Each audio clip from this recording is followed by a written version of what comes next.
Hello, नमस्कार, आदाब, सत श्री अकाल। स्वागत है आप सभी का आपके अपने एसएससी मनिया भाई एमडी क्लासेस में। तो दोस्तों, जून का महीना है, गर्मी के साथ साथ इस बार नौकरियों की बौछार भी आपको मिलेगी, जिससे आपको गर्मी में भी इस बार थोड़ा थोड़ा ठंडक का एहसास तो होने वाला है।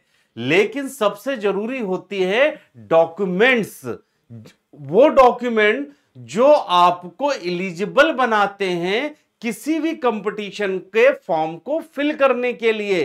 तो भाई, जून में आपकी सिलेक्शन फेज 13 का नोटिफिकेशन भी आ चुका है और इस महीने लगभग हर दिन आपको नए नए नोटिफिकेशन जॉब के मिलने वाले हैं। तो अब सबसे ज्यादा जरूरी हो चुका है कि भाई हम अपने वो डॉक्यूमेंट जिनके आधार पर एसएससी के पेपर में हम एलिजिबल होने वाले हैं उनको करना है। तो ये वीडियो आपको जरूर से जरूर देखना चाहिए अगर आप किसी भी कंपटीशन एग्जाम की तैयारी कर रहे हैं।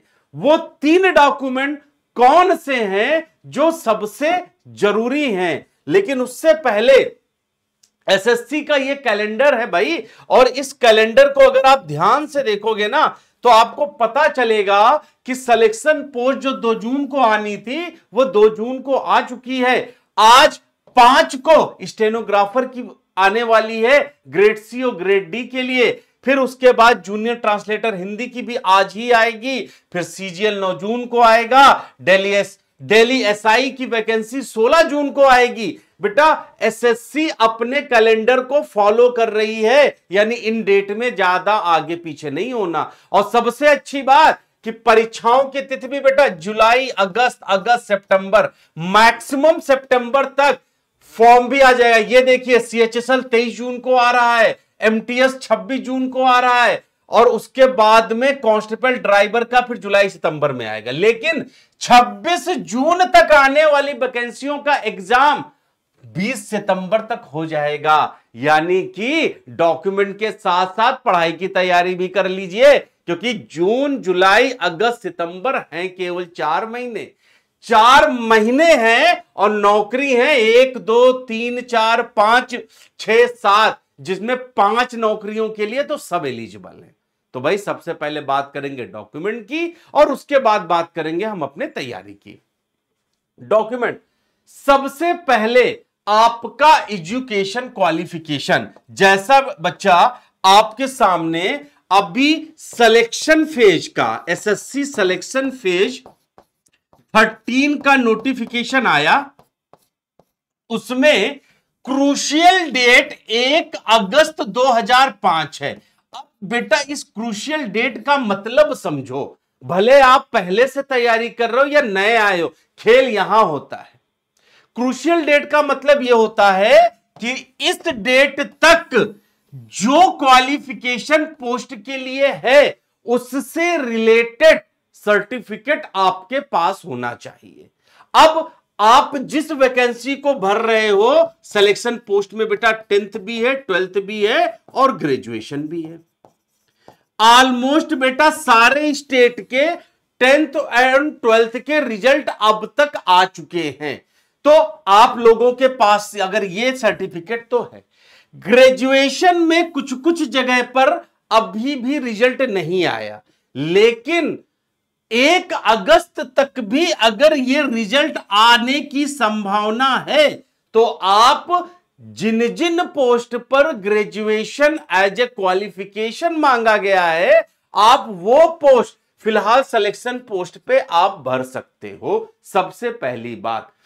दूसरी सबसे इंपॉर्टेंट बात, जो बाद में बेटा डॉक्यूमेंटेशन के बाद आप कॉल करके बोलते हो कि सर मेरे साथ ऐसा हो गया, चेक कर लेना आपके सभी डॉक्यूमेंट पर आपका नाम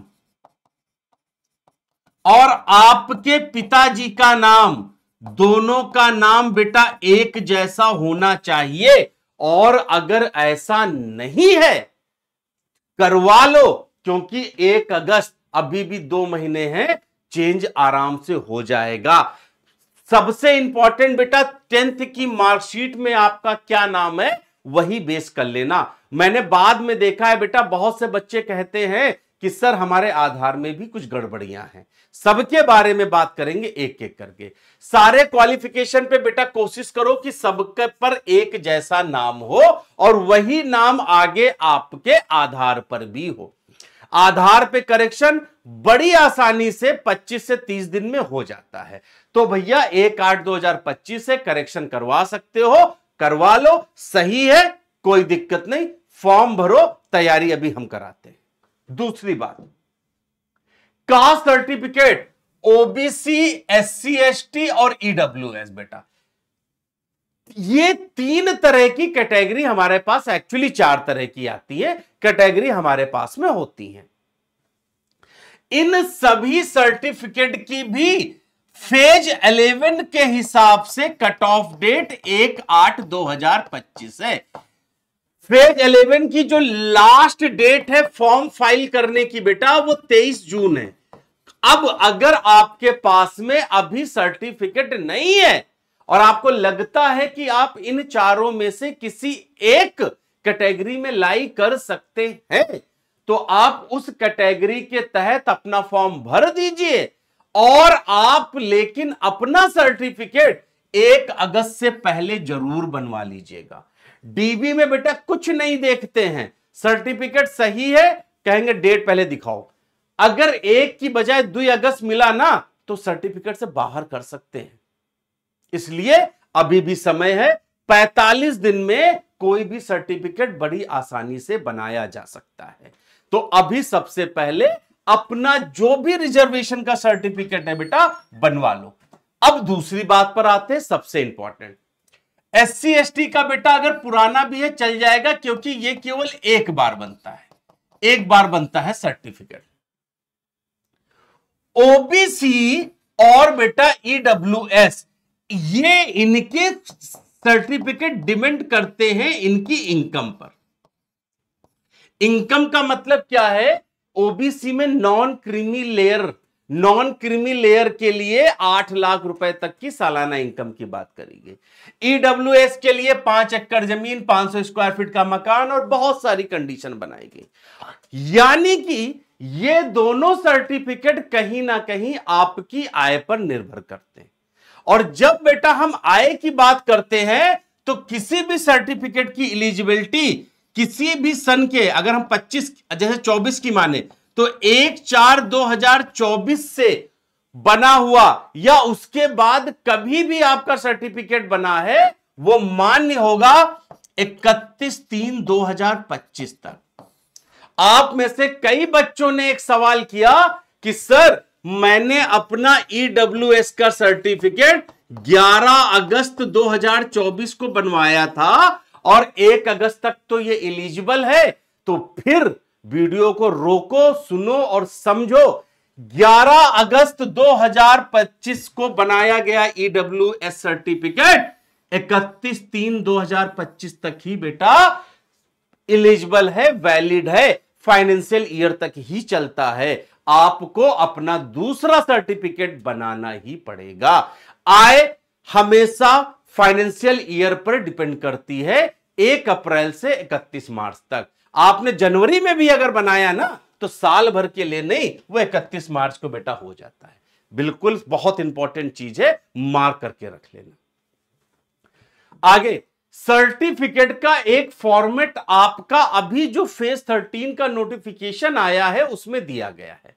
मैं एक बात जो पॉइंट आउट करना चाहता हूं, अभी जैसे मेरे पास में ये ईडब्ल्यूएस का है तो यहां ऊपर गवर्नमेंट ऑफ इंडिया, हालांकि कई बार अपना सर्टिफिकेट जो है ना भारत सरकार के आधार पे बनवाना, पूछो क्यों?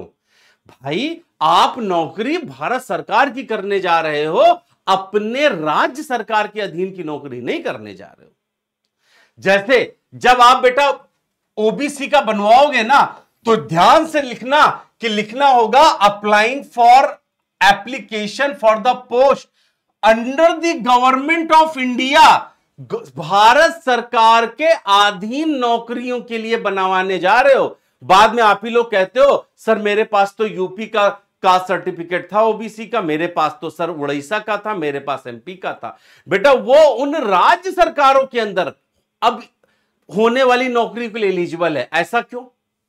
कई बार आपकी बेटा कुछ ऐसी कास्ट होती हैं जो आपके स्टेट यानी आपके राज्य में तो वो पिछड़े वर्ग में आती हैं, लेकिन जब हम बाकी पूरे भारत के लिए जाएंगे तो उनकी कैटेगरी बदल जाती है। तो टू बी मेक श्योर आपका सर्टिफिकेट गवर्नमेंट ऑफ इंडिया की पोस्ट के लिए एलिजिबल होना चाहिए। यही बात मैं एससी और एसटी में भी बताऊंगा, उनके में भी यह लिखा होना चाहिए for the post applying under government of India.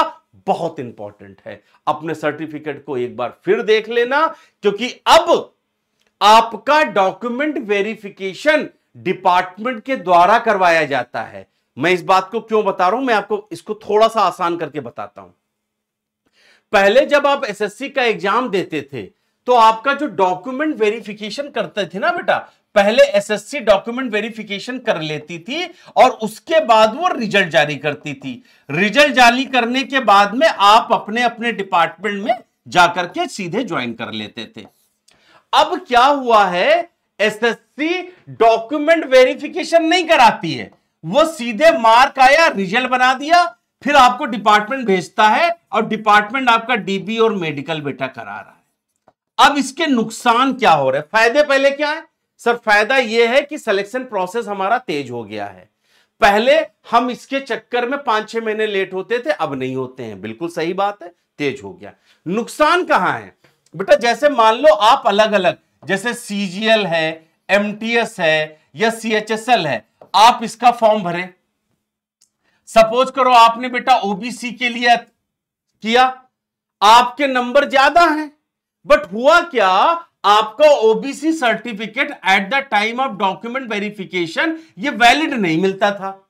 तब इन ओबीसी वालों को देखा जाता था कि अगर इन्होंने जनरल कट ऑफ क्वालिफाई किया है तो एसएससी इनको यूआर कैटेगरी में डाल करके रिजल्ट घोषित कर देती थी। अब लेकिन क्या हुआ, भले आपके नंबर ज्यादा हो, अगर आपको ओबीसी कैटेगरी के अंतर्गत डिपार्टमेंट में भेजा गया है तो डिपार्टमेंट में 10 वैकेंसियां हैं, मान लो 2 जनरल की हैं, 2 ओबीसी की हैं, 6 इधर उधर की हैं, तो बेटा अब अगर वो ऑलरेडी 2 यूआर एसएससी ने दे दिए तो वो ओबीसी से किसी को अपने आप डिपार्टमेंट कन्वर्ट नहीं करेगा, ये उठा करके आपके डोजियर को वापस भेज देगा, कह देगा इनका सर्टिफिकेट वैलिड नहीं है। इसलिए अब आपका सर्टिफिकेट बहुत इंपॉर्टेंट रखता है। समझ गए बात को कि भाई क्रूशियल डेट क्या है? 1/8/2025। और भी और फॉर्म आने वाले हैं, अगर नहीं सर्टिफिकेट बना है अभी बनवा लो। एक बात आगे बढ़ते हैं, डिसेबिलिटी सर्टिफिकेट। भैया जो फिजिकली हैंडीकैप हमारे बच्चे हैं उनकी मेरिट भी अलग बनती है। जो बच्चे पुराने बेटा इस कैटेगरी में आते हैं कोई दिक्कत नहीं है, लेकिन जो नहीं आते हैं वो अपना डिसेबिलिटी सर्टिफिकेट को बेटा एक बार फिर से चेक कर लेना, जिसमें आपका डिसेबिलिटी का परसेंटेज 40% से अधिक मेंशन होना चाहिए। मैं फिर बता दूं, पीएच कैटेगरी में अगर आपकी डिसेबिलिटी 40% से कम है, आप पीएच कैटेगरी में नहीं आओगे, आप जर्नल में चले जाओगे। तो सर्टिफिकेट को बेटा आप भी देख लीजिएगा, क्योंकि बेटा बहुत बुरा लगता है कि पूरा पूरा एग्जाम क्वालिफाई करे, मेरिट पे बनाए और फिर इन छोटे छोटे डॉक्यूमेंट्स के लिए बाहर होना पड़ता है। मैंने अपने खुद डिपार्टमेंट में बेटा लोगों को इनके आधार पर बाहर होते देखा है। इस वजह से मैं उनका दर्द समझता हूं। घर में मिठाइयां बांट करके डिपार्टमेंट ज्वाइन करने आए थे और ये छोटी छोटी गलतियों से नहीं कर पाए।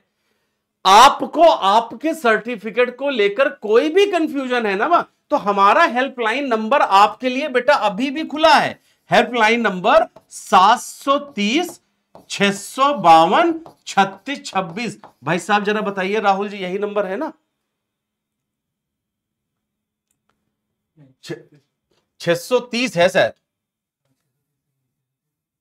630-752-3626। ये देख लीजिए, ये आपके पास में ना ये देखिए, ये यहां पर ये नंबर आ रहा होगा, इसको देखिएगा। यहां पर आप अपने सर्टिफिकेट को मैसेज कर दीजिए, कह दीजिए कि सर मैं ये पोस्ट भरने जा रहा हूं, मेरा सर्टिफिकेट सही है या गलत है आपको बता दूंगा। ठीक है, ये भी टेंशन आप हमको दे दीजिए। एलिजिबिलिटी सही होनी चाहिए, बस भले बाद में हमको लड़ाई यूआर पे करनी पड़े, हम करेंगे, लेकिन हमें पता होगा कि हमें करना क्या है। दूसरी बात करते हैं, आधार कार्ड में बहुत ध्यान से नाम, जन्म तिथि, जेंडर, इन सब में सारा का सारा मार्कशीट के अनुसार होना चाहिए। और कौन सी? सर 10th वाली मार्कशीट के हिसाब से होना चाहिए। 10th वाली मार्कशीट को अभी ले लो, और अगर आपका नाम बदल रहा है आधार कार्ड में जाके आज ही अप्लाई कर दो, 30 दिन में बेटा नाम बदल जाएगा तुम्हारा। राम से श्याम सुपनखा जो रखना है रख लेना, लेकिन वो नाम तुम्हारी 10th वाली सर्टिफिकेट पर होना चाहिए। अभी भी मौका है, कर लेना भैया। ये साल नौकरियों वाला है, इस बार चूके तो 5 साल पीछे हो जाओगे, इसीलिए सर्टिफिकेट बड़े अच्छे से बनवा लेना। दूसरी बात, ये सिलेक्शन फेज के लिए बेटा, जो मेरा पिछला वीडियो था वहां पर बच्चों ने क्वेरी करी, जो क्वेरी आई मैंने सोचा इंडिविजुअल बताने की बजाय मैं आपको एक बार बता देता हूं कौन कौन से क्वेश्चन आए। पहला सवाल था बच्चों का, sir OBC ST ST category के छात्र क्या जनरल पोस्ट के लिए अप्लाई कर सकते हैं? तो बिल्कुल बेटा वो कर सकते हैं, और इस केस में उन्हें ओबीसी ऑप्ट नहीं करना है, उनको लिखना है यूआर कैटेगरी है। बेटा आदमी पहले यूआर होता है, उसके बाद में वो ओबीसी एससी में चल जाता है।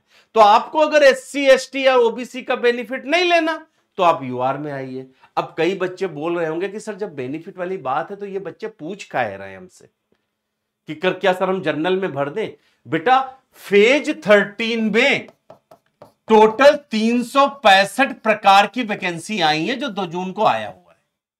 उसमें कुछ वैकेंसियां ऐसी हैं जिनमें केवल बेटा जनरल की ही पोस्ट है, यूआर ही है।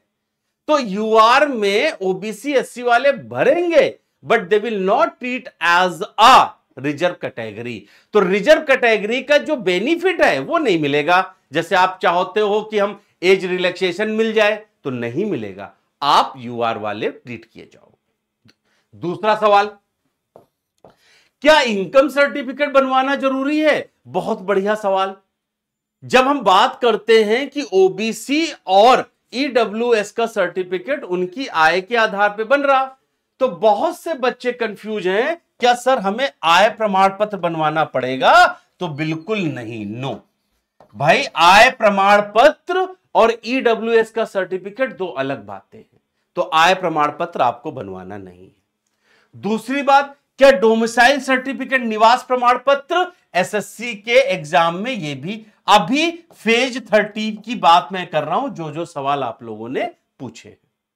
दूसरी, क्या एक से ज्यादा पोस्ट के लिए अप्लाई कर सकते हैं? तो हम फिर कहेंगे यस, बिल्कुल।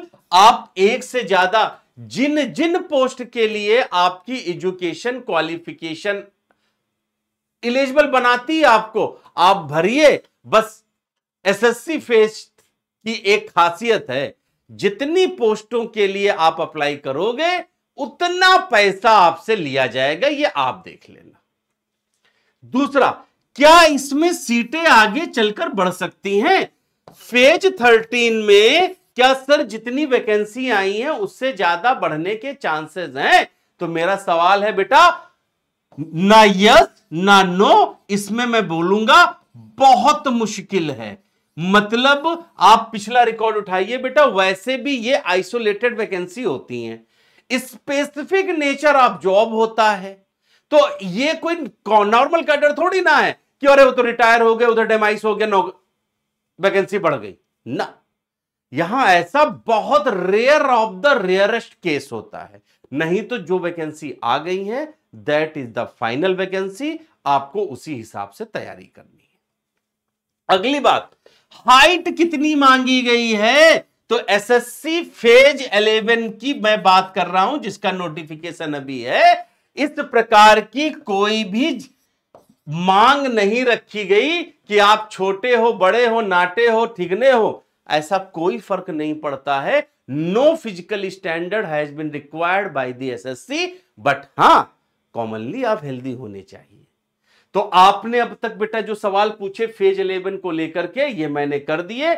इसके साथ ही फेज 13, अभी मैं 11 में ही जी रहा हूं, फेज 13 को लेकर के आपकी और जो भी क्वेरीज है उन पर भी काम किया जा रहा है। लेकिन जैसा मैंने बोला अभी आपको, जैसा मैंने आपको बेटा अभी बोला, ऑलमोस्ट सारे एग्जाम के नोटिफिकेशन, ध्यान दो बेटा, जून में आ जाएंगे और लगभग सारे एग्जाम बेटा सितंबर में हो जाएंगे।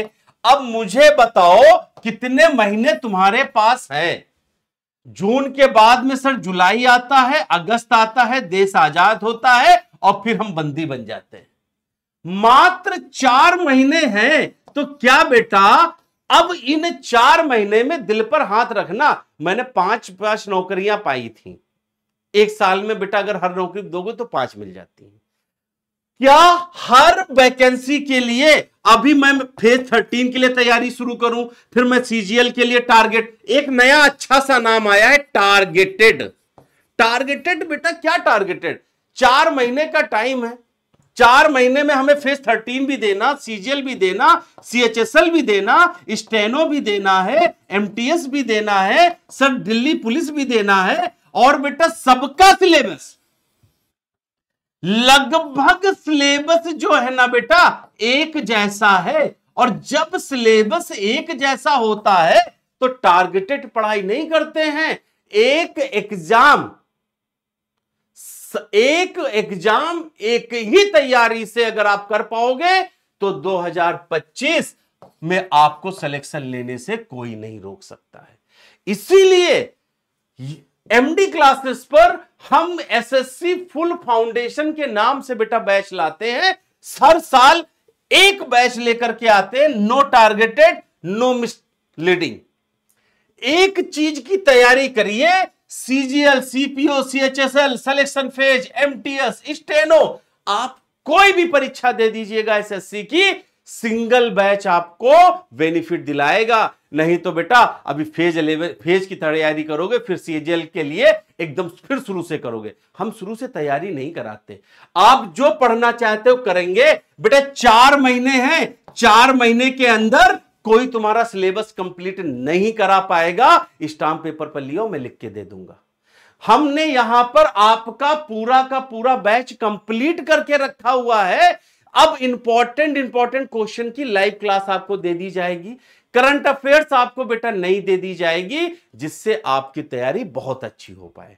फिर बोलूंगा, अगर 7 नौकरियों के लिए 7 नौकरियां, 7 जॉब्स के लिए बेटा 7 जॉब्स जिनका पेपर सितंबर 25 तक होने वाला है, उन सभी नौकरियों के लिए अगर कोई एक बैच बोलेगा तो मैं बोलूंगा एसएससी फुल फाउंडेशन मात्र 799 में जरूर ज्वाइन करिएगा।